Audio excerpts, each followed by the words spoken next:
pessoal, meu nome é Jocir Sartor, estou aqui para trazer mais um pouco de conhecimento para vocês sobre os assuntos referentes à espiritualidade, aos aspectos das energias que existem no universo, sem grandes pretensões, trazendo o meu conhecimento acumulado ao longo de anos como pesquisador, como terapeuta holístico e procurando esclarecer ou procurar esclarecer em alguns aspectos aqueles que se interessam por esse assunto, sobre essa realidade maior. Então hoje eu estarei falando da continuidade do assunto anterior, na segunda parte sobre os OVNIs. Então vemos aqui uma foto que não é minha, que mostra uma nuvem que os meteorologistas chamam de nuvens iridescentes. Eles falam que existem as gotículas úmidas de água suspensas no ar e com a energia do sol forma esses formatos, essas cores. Mas se olharmos por outro ângulo, vamos observar, inclusive olhar com olhos não físicos, olhos extrafísicos, além de nuvens coloridas, com essas várias camadas, vamos observar que se trata ali naquele momento, naquela foto, de um OVNI, de uma nave que estava naquele momento se manifestando ali por algum motivo, já que as naves estão presentes a toda hora, a todo momento, não para passear ou para simplesmente saciar a curiosidade dos seus tripulantes, mas em trabalho de ajuda à humanidade, em trabalho de amparo a essa humanidade tão desequilibrada nos dias atuais, que infelizmente, em vez dessa humanidade se tornar mais harmônica, mais equilibrada, mais elevada, para inclusive poder captar essas situações que não são meramente oriundas de uma explicação ou manifestações de um fenômeno natural, mas que é conduzido por inteligências superiores e que realizam todo um trabalho maior com energias em vários momentos. Muitas pessoas perguntam por que então uma nave não se manifesta, um OVNI, uma nave extraterrestre, os extraterrestres não se manifestam. Justamente porque que muitas pessoas, a maioria das pessoas não estão preparadas para ter esse contato direto. Com certeza estariam em estado de choque, talvez infartariam, como inclusive já aconteceu em várias situações. Quem pesquisa sobre a ufologia sabe que em inúmeras ocasiões houve esse contato direto, que é chamado de terceiro grau, quarto grau, de extraterrestres com terrestres, em várias situações, em várias épocas, como inclusive vou mencionar para vocês. Então, elas não se manifestam porque elas não têm elas ou eles, os seus ocupantes, eles não têm que provar nada para ninguém. Eles simplesmente existem, eles simplesmente estão em atividade nessa época, mais do que nunca, sobre o planeta Terra. E há quem diga que exista um governo oculto. Com certeza existe um governo oculto, e esse governo oculto é o governo extrafísico superior, é o governo que dita as normas do universo, que muitos chamam de Deus, e suas hierarquias espirituais, suas hierarquias de altíssima frequência, que se manifestam em uma verdadeira escala de evolução, até chegar em nós aqui encarnados, no nível mais denso possível de uma manifestação de vida inteligente. Então, há hierarquias que conduzem, que são o governo oculto, que conduzem toda a evolução de cada planeta, de cada espaço, de cada estrela, de cada sistema planetário, de cada galáxia. Então isso é gigantesco, é imenso, e as pessoas ainda nos dias de hoje ficam levantando polêmicas. Será que existe um governo oculto por trás desses fenômenos, por trás de coisas que acontecem no planeta?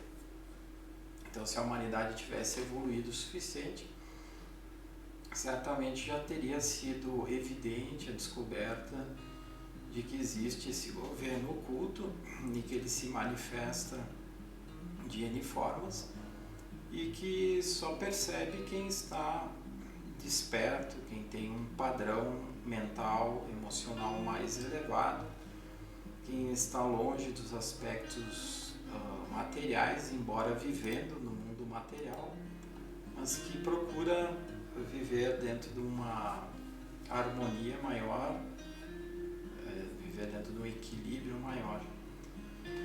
E a interação entre os extraterrestres e os terrestres já ocorre há milênios, como inclusive eu mencionei no vídeo anterior. E hoje trarei para vocês mais um pouco dessas evidências. Então aqui um trecho que eu separei sobre um livro chamado Apócrifos 2, Os Proscritos da Bíblia. Então apócrifos são trechos do Evangelho escritos por discípulos de Jesus, que não foram considerados os principais pela Igreja Católica, mas que também conviveram com Jesus naquela época, que também tiveram suas experiências, adquiriram suas sabedorias e escreveram ou ditaram para outros sobre essas experiências, sobre essa realidade maior, sobre os ensinamentos daquela grande hierarquia que se manifestou em torno de 2000 anos atrás, que veio alertar inclusive a humanidade para a necessidade de evolução urgente, para que não tivéssemos que passar por isso que estamos passando atualmente. E nesses apócrifos, que são trechos de sabedoria dos ensinamentos de Jesus, então eu tirei uns pequenos trechos onde diz que Tiago diz: enquanto me encontrava em Jerusalém, o Espírito Santo me intimou com esta ordem: vai a Belém, pois a mãe de teu Senhor está para partir. E uma nuvem luminosa arrebatou-me e colocou-me na vossa presença. Olha que interessante, né? Tiago, um dos discípulos de Jesus, se encontrava em Jerusalém. O Espírito Santo, que eles chamavam, era toda a manifestação de alguma hierarquia maior que se comunicava em dado momento para eles. Como não existia muito entendimento e era difícil para eles explicarem do que se tratava isso, essa manifestação superior, eles passavam então a usar a questão do nome como sendo o Espírito Santo para simplificar essa manifestação superior. E ali ele fala então de que o Espírito Santo veio e falou com ele, né? Tiago. E olha que interessante, uma nuvem luminosa arrebatou-me e colocou-me na vossa presença. Então, o que é uma nuvem luminosa? Aquela foto anterior que eu coloquei para vocês, um exemplo. Na época, imaginem, em torno de 2000 anos atrás, se até hoje as pessoas têm dificuldade de aceitar, de entender que existem naves, que elas se manifestam de várias maneiras, algumas vezes em formatos de nuvens para não causar choque maior na mente humana. Imagina naquela época em que esse assunto era nem de longe falado, mencionado, nem de longe era mantido. Então ele colocava como uma nuvem luminosa que o arrebatou, ou seja, uma nuvem luminosa o levou para estar junto a Maria, que naquela ocasião estava prestes a desencarnar. Em outro texto, Mateus diz: eu dei graças e continuo dando graças a Deus, porque estando cheio de agitação, ao encontrar-me dentro de uma embarcação e ver o mar alvoroçado pelas ondas, veio de repente uma nuvem luminosa e deitou sua sombra sobre a fúria da tempestade, acalmando-a. Depois tomou-me e colocou-me junto a vós. Esse trecho de Mateus é mais evidente ainda, que ele coloca uma situação difícil, perigosa para ele, agitação do mar. E aí apareceu um objeto que se manifestou colocando uma nuvem luminosa, deitou sua sombra e acalmou o mar. E levou ele depois junto também a Maria, que estava também naquela mesma situação de pré-desencarne. Outro trecho, Bartolomeu disse: eu me encontrava na Tebaida pregando a palavra, e eis que o Espírito Santo, mais uma vez, referência a uma hierarquia espiritual superior, dirigiu-se a mim nestes termos: a mãe de teu Senhor está para partir. Põe-te então a caminho de Belém para despedir-te dela. E eis que uma nuvem luminosa arrebatou-me e trouxe-me até vós. João disse: e quando ela, se referindo a Maria, estava orando, eu, João, apresentei-me, já que fui arrebatado pelo Espírito Santo, ou seja, eu fui guiado por uma hierarquia que me trouxe de Éfeso sobre uma nuvem.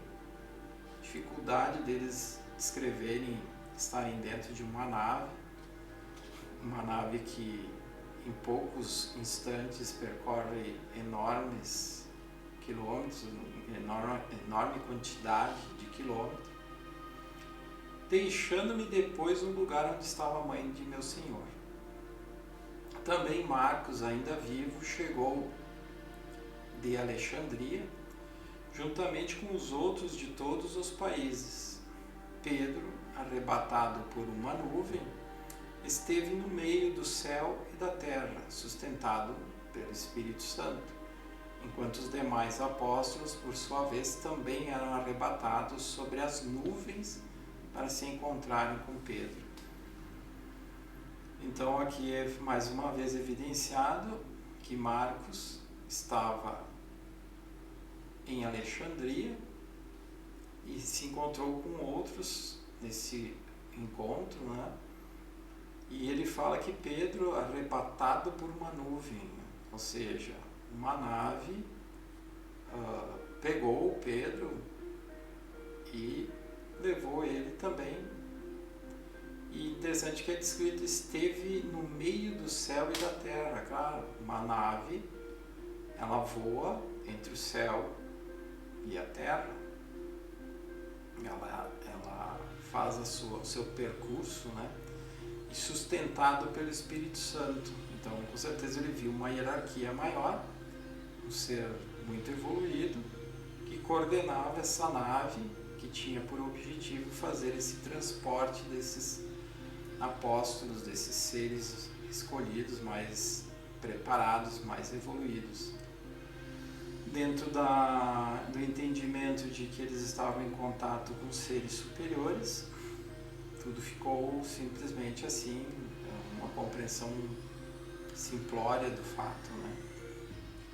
Em outro trecho, então o Espírito Santo disse aos apóstolos e à mãe do Senhor: eis que o governador enviou uma tropa contra vós por causa dos judeus que se amotinaram. Saia então de Belém e não temais, porque eu vos transportarei numa nuvem até Jerusalém, e a força do Pai, se referindo a Deus, do Filho, se referindo a Jesus, e do Espírito Santo, que são as hierarquias do universo, está convosco. Então, olha que interessante. Então, para eles saírem ilesos de uma possível perseguição de tropas, soldados, porque eles consideravam no Império Romano na época todos os seguidores de Jesus como agitadores, revolucionários. Então, eles foram avisados por essa hierarquia maior, dizendo que era para eles seguirem, eles iam ser levados até Jerusalém e que não eram para temer porque estavam sendo protegidos por uma força maior. Então vocês veem em vários trechos, se nós prestarmos atenção, vamos perceber a evidência desses acontecimentos que evidenciam os OVNIs, a existência dos OVNIs. Nessa foto, tirada no céu de Goiás, em 13 de fevereiro desse ano, foto super recente.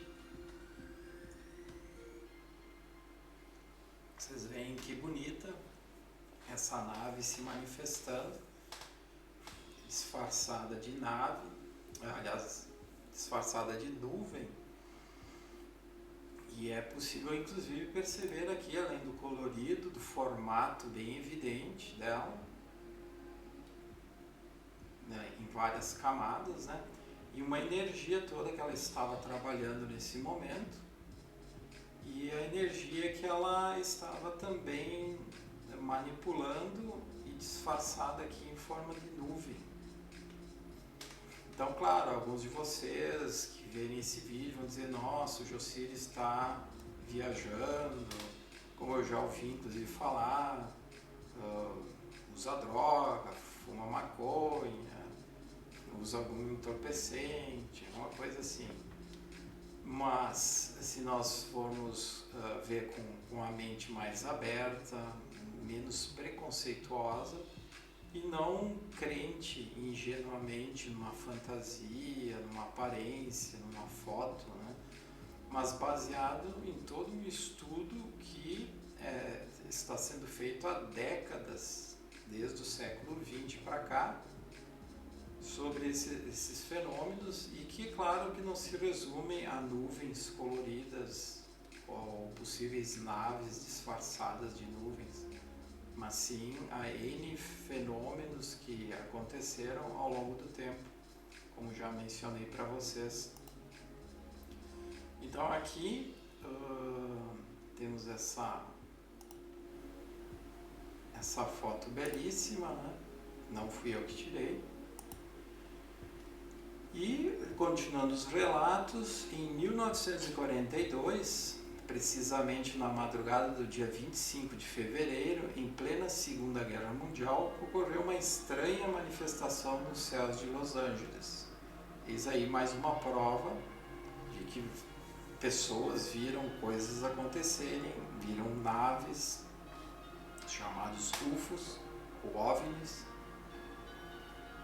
e nos céus de Los Angeles, onde inúmeros cidadãos testemunharam quando um OVNI discoidal de grandes proporções foi detectado pelas forças militares sobrevoando a cidade. Você imagina, em 1942, em plena Segunda Guerra Mundial. O OVNI passou a ser alvo de inúmeros disparos das baterias antiaéreas do exército enquanto se movimentava lentamente. Isso de noite. Depois de ser alvo da artilharia por vários minutos, a nave desapareceu em direção à costa do Pacífico. Cerca de 20 minutos depois, a mesma nave voltou a sobrevoar a cidade e, quando estava sobre o centro da cidade, tornou a ser atacada pelas pesadas baterias do exército. Aparentemente, essa nave devia ter sido acertada várias vezes desde o primeiro sobrevoo, mas o objeto não demonstrou ter sofrido nenhum tipo de dano e muito menos reagiu ao ataque. O caso foi estampado na página inicial do jornal Los Angeles Times no dia seguinte, que destacou os disparos da madrugada. Esse fato ficou conhecido como a Batalha de Los Angeles. Os militares logo declararam que o objeto supostamente alvejado era apenas um balão meteorológico. Mais tarde veio outra explicação absurda, mais absurda que essa, de que o objeto era um avião japonês lançado de um submarino na costa da Califórnia. Uma que, na época, submarino até hoje não tem condições de lançar nenhum tipo de avião. Imagina em 1942. Outra que os militares estariam super atentos a qualquer aproximação de um porta-avião que pudesse lançar aviões contra o território norte-americano, já que estavam em guerra. Balão meteorológico, imagina-se os canhões do exército ali, a defesa aérea, ia desperdiçar tantos disparos por causa de um balão meteorológico pequeno, obviamente, sobrevoando os céus de Los Angeles. Então aqui uma das fotos aliás várias fotos do jornal da época, que diz: os céus foram vasculhados com luzes e canhões antiaéreos durante alarme. Então aqui mostra inclusive os estilhaços dos projéteis, das bombas que eram disparadas do céu e que lá pelas tantas caíam sobre as casas. Essa senhora mostrando um dos estilhaços que caiu sobre a cama dela. Por sorte não a atingiu, por sorte não, por uma proteção maior. Vocês veem aqui uma seta indicando um buraco feito no teto dessa casa. Aqui outras pessoas mostrando estilhaços que caíram. E aqui a principal, que inclusive tem uma foto maior mostrando os canhões de luz mirando, focando no objeto, a nave, formato discoidal, como eles descreveram, como foi descrito. Então foi um dos casos mais evidentes do aparecimento de um OVNI, de uma nave que estava sobrevoando, bem maior que qualquer avião da época, e inclusive andando lentamente e não sendo acertado por nenhum dos disparos. Aqui então duas fotos, a de cima mostrando a quantidade de canhões focados para localizar o objeto. Inclusive os militares pensavam que existiriam vários aviões atacando. Aqui essas bolinhas que aparecem são os estouros dos disparos, né, dos tiros de canhões. E aqui no meio, onde exatamente fica o foco da maior parte dos canhões, a nave que estava sobrevoando Los Angeles. Então está aí uma foto documentando, registrando, evidenciando o aparecimento de um OVNI em 1942. E dizer que um objeto desse tamanho, alvo de tantos disparos, de tantos canhões de luz, tantos holofortes, né, como era chamado, ia simplesmente ser um balão meteorológico. Imagina se esse balão, diante de tantos disparos, não cairia e não seria tão evidente no céu noturno, né? Então, eis aí mais uma prova de que as naves existem. Vamos para outros casos. Em 2 de novembro de 1968, no sudeste da França, às 4 horas da manhã, um médico acordou com os gritos de seu filho de 14 anos. Tendo ido depois ao terraço de sua casa, viu bem próximo 2 objetos idênticos em forma de disco que progressivamente se aproximavam entre si, acabando por fundir-se num só. Nessa fusão, ele ouviu um ruído de explosão e viu o objeto desaparecer instantaneamente, deixando uma nuvem esbranquiçada no seu lugar. Ele relatou que um ferimento recente feito com um pedaço de madeira em sua perna, além de sequelas contraídas de ferimento de guerra, que lhe causavam certa paralisia do lado direito e dificuldade de ficar de pé, foram curados após a observação daquela noite. Então vemos aí que não foi por acaso que essa pessoa foi acordada pelo seu filho, gritando, viu o objeto deve ter com certeza emanado algum tipo de energia curativa que trouxe essa cura para essa pessoa, merecimento dessa pessoa. Então isso mais uma prova evidenciando que as naves extraterrestres não estão aí passeando ou só fazendo pesquisa de planeta, de seres, dos terráqueos, que são assim, que são assado, fazendo testes dentro de naves, como muitos dizem. Eles estão atuando, existiu as naves, os seres que vieram até aqui para fazer só exploração, como quem vai a um zoológico e observa um animal que nunca foi visto antes. Mas muitos casos tiveram essas características de cura e até hoje tem. Né? Em 4 de setembro de 1965, em Damon, Texas, o policial Robert Gotti relatou que na manhã do dia anterior tinha sido mordido por um jacaré na mão esquerda. Na noite seguinte, patrulhando a Estrada Nacional 36, com seu chefe Billy McCoy, viram no céu um OVNI de aproximadamente 60 metros de comprimento por 15 metros de largura. Assustados, imagina o susto de ver um objeto desse tamanho, aceleraram a viatura para fugir da nave, mas um raio luminoso atingiu o braço esquerdo de Gotti, que estava apoiado na porta da viatura, dando-lhe uma sensação de calor. Pouco tempo depois, sentiu que a dor do ferimento tinha passado e o corte da mordida que tinha sofrido, teve uma cicatrização muito acelerada.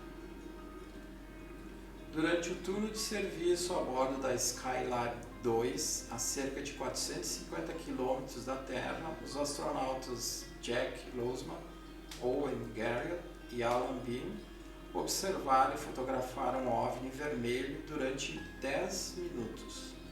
Segundo declararam, o objeto se encontrava a uma distância entre 50 e 80 km, numa órbita muito próxima da deles e girava de 10 em 10 segundos. Então aí um depoimento de 3 astronautas da Skylab 2. Em 10 de julho de 1952 apareceram 7 OVNIs que foram vistos por centenas de pessoas sobrevoando Washington, inclusive sobrevoando a Casa Branca e o Capitólio. Esse fato aí foi muito falado na época e até hoje é mais um dos casos que evidencia a aparição que milhares de pessoas viram, inclusive o governo norte-americano ficou em alvoroço. Uma época de muita tensão entre os Estados Unidos e a ex-União Soviética, por causa da guerra que estava ocorrendo das Coreias, Coreia do Norte contra a Coreia do Sul. As autoridades tentaram desmentir, mas declararam que tais objetos voadores não tinham uma explicação mais clara. O governo norte-americano convidou o astrofísico Allen Hynek, foi para uma coletiva da imprensa para tentar dizer que aquilo que foi visto eram só fenômenos meteorológicos.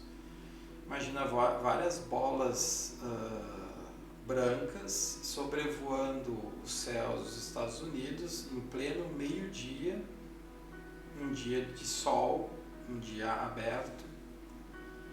Mas Hynek, um dia antes, depois isso foi relatado por ele mesmo, um dia antes recebeu a informação de um contato anônimo que dizia para o mesmo ir até a capital e observar que objetos voadores apareceriam por volta do meio-dia e que essa aparição de OVNIs marcaria a abertura de um novo período para a humanidade. Interessante nesse caso observar que isso aconteceu em 10 de julho de 1952 e que temos em vários livros, são trazidos livros da linha mais espírita, espiritualista, onde é mencionado o início da limpeza das zonas inferiores do planeta, justamente no início da década de 1950. Inclusive o espírito Ramatiz, em seus livros, fala isso. Então, olha que interessante, que fecha bem direitinho com a abertura de um novo período para a humanidade. Verdade que é um processo todo lento, mas essa limpeza do planeta, das zonas inferiores, inclusive do nosso planeta, do planeta Terra, se iniciou então no início da década de 50 e foi concluído em 2005, conforme eu já mencionei para vocês em outro vídeo sobre a limpeza do planeta, limpeza das zonas inferiores no planeta, né? E também no dia 26 de dezembro de 1980, em uma base militar norte-americana situada na Inglaterra, com mísseis nucleares, ou ogivas nucleares, foi observada uma intensa luz que estava pairando sobre o bosque próximo. Foi então mandado 2 militares para averiguar o que estava acontecendo. Chegando próximo da luz, viram uma nave aterrissar. Essa nave tinha uns 30 metros de comprimento por 20 metros de largura, aproximadamente, em formato de triângulo.